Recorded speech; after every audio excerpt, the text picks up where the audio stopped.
Ang Pilipinas gusto ring bumili ng mga airborne early warning and control aircraft. Ito nga po mga idol ay isa sa pinaka-advanced na aeroplano na pwedeng mabili ng Philippine Air Force. Yan ang pag-uusapan natin, pero bago yan, kung bago ka lang sa aking channel, ay huwag mong kalimutang mag-like, subscribe at i-hit mo na rin ang notification bell button para lagi kang updated sa mga bagong videos natin.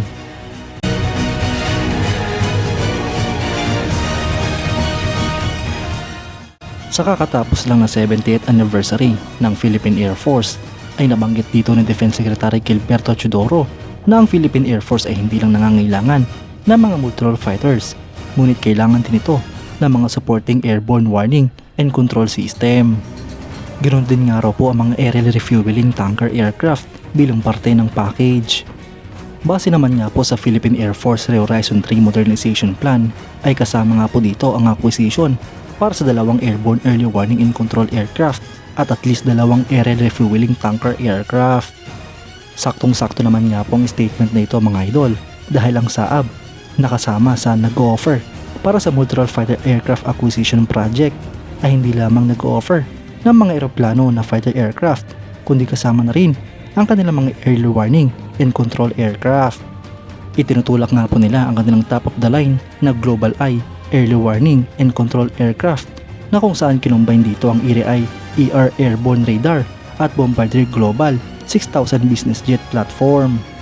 Dito na nga po nakakalamang ang Saab sa kanyang mga competitors tulad ng KAI at Lockheed Martin dahil ina-offer na nga po ng sabay ng Saab ang mga multi-role fighter aircraft at ang mga airborne early warning and control aircraft bilang package. Ngunit sa kabilang banda mga idol, ang Saab ay hindi nga po nagmamanufacture ng mga tanker aircraft di tulad ng Lockheed Martin at Korea Aerospace Industries na nagmamanufacture ng ganitong klaseng eroplano. Kaya posible nga po mga idol na bumili sa hiwalay na acquisition ng project ang Philippine Air Force para sa mga tanker aircraft. Mga idol, maganda nga rin po para sa Philippine Air Force na makapag-acquire din ng mga airborne early warning and control aircraft dahil kinukonsidera ito bilang isa sa pinaka-advanced na aeroplano. Magagamit nga po ito ng Philippine Air Force upang ma-detect ng mas maaga ang mga kalaban at nang sa ground ay mas mapaghandaan natin ang ating mga gagawin.